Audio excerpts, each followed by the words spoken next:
fire crews are once again scrambling to stop a wildfire. The Hughes fire, burning north of LA, has ripped through more than 10,000 acres and about 4,000 hectares in less than a day, and it's only 14% contained. Tens of thousands of people have been forced to evacuate, and the National Weather Service has extended a red flag warning for most of Los Angeles and Ventura counties until early Friday. That is not good, guys. Not good at all. Well, students attending the Castaic Middle School and High School were among those evacuated Wednesday. The California Highway Patrol says they wound up in a supermarket parking lot. It happened real fast. It was like a little bit of fire, and then we went outside like that, and there was a lot of fire. It was crazy. Well, dark plumes of smoke also providing an eerie backdrop to the rides at an amusement park in nearby Valencia, which was forced to close. The fear is that growing winds overnight and dry brush will provide new fuel for the flames. Right now, our priority is the front of the fire, the fire front. We have engines at the houses that are in front of this fire, there to protect those structures. We're concentrating the aircraft where you see the orange glow. That's our main priority, is to slow this fire down and eventually stop it. And then we'll worry about getting a fire perimeter cut around the whole thing once we get the main head of this fire slowed down and put out. Well, CNN's Veronica Miracle has our report from the fire zone. Right now, 31,000 people are currently under mandatory evacuation orders. We are just 45 minutes away from the last deadly and destructive fire that burned in Los Angeles just a few days ago, the Eaton fire. This is the Hughes fire that you're looking at, and you can see the flames roaring behind us over that hillside.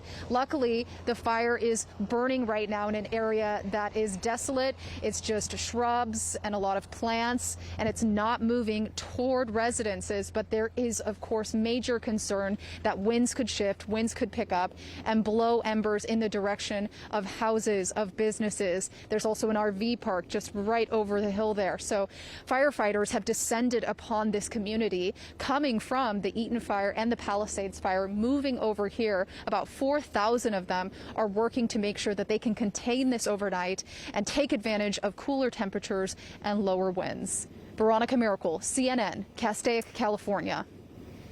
Well, a retired CAL FIRE operations chief spoke to CNN earlier about what worries him the most about the Hughes fire.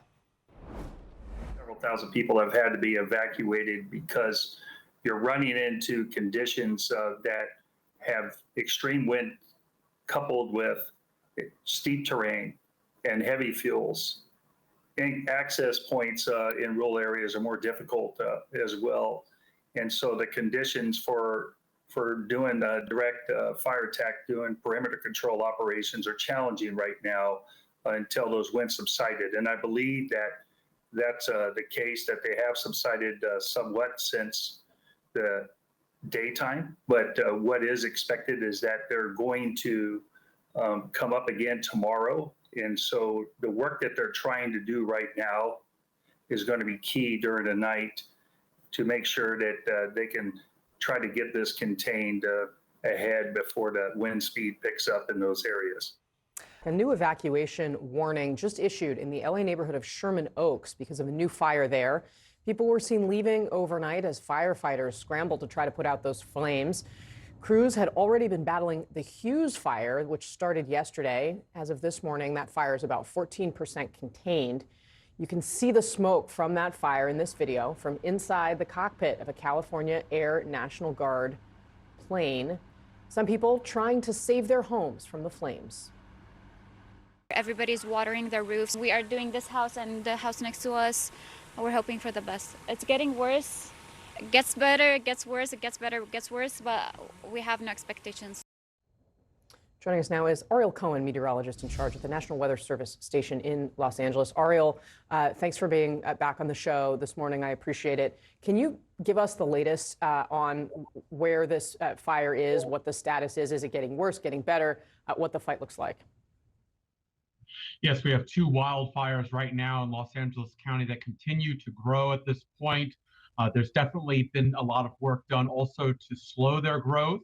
And we're seeing that. One is in northwest Los Angeles County. That's the Hughes Fire, and that developed explosively during the daytime hours on Wednesday. Early this Thursday morning, the environment remains highly conducive for these fires to continue to spread and any new fires to develop and grow very significantly if there were to be ignitions.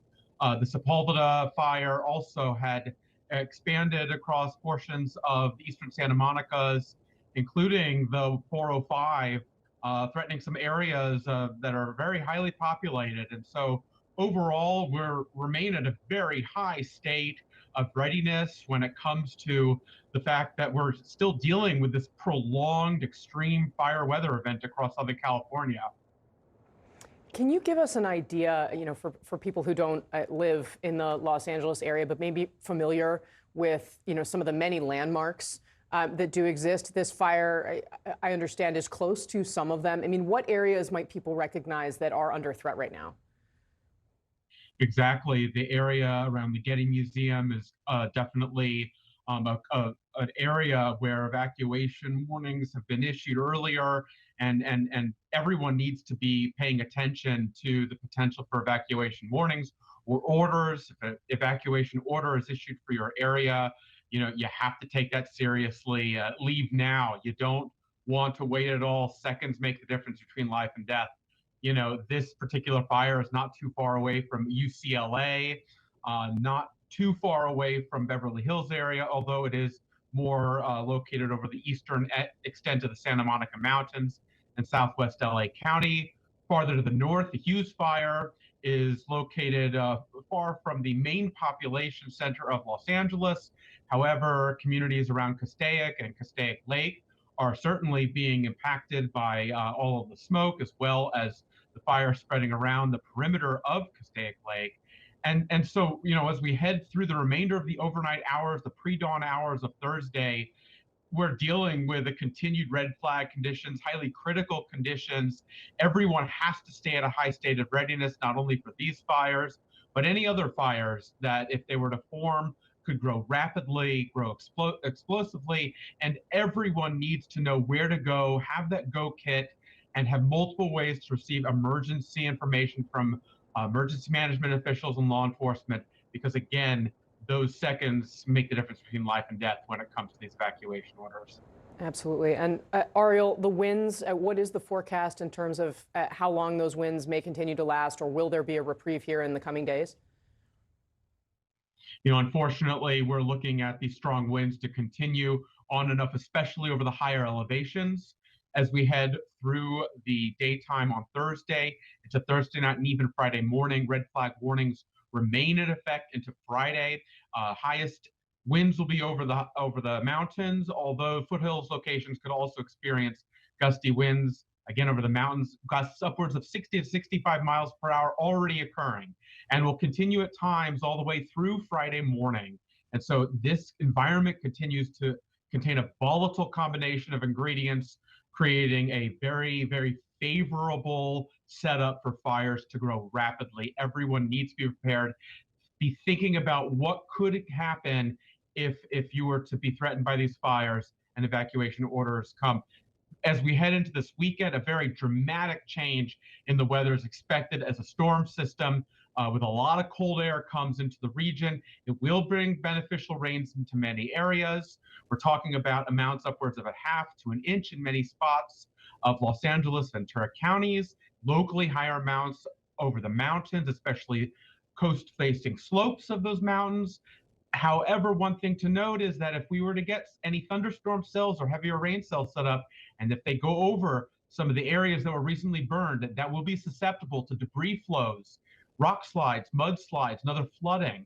Talking about a very low chance, but one that's not zero. And we may not be particularly confident in those higher end impacts until right before they occur. So if you have susceptibility, especially near these recently burned areas, Palisades Fire, Eaton Fire, Hughes Fire, and any other burn areas, be already thinking about what you would do if you were to experience a debris flow, because we could be looking at the low chance for that occurring this weekend. Beyond that, things will be drying out next week, although we don't see any significant Santa Ana wind events on the horizon beyond the end of this week.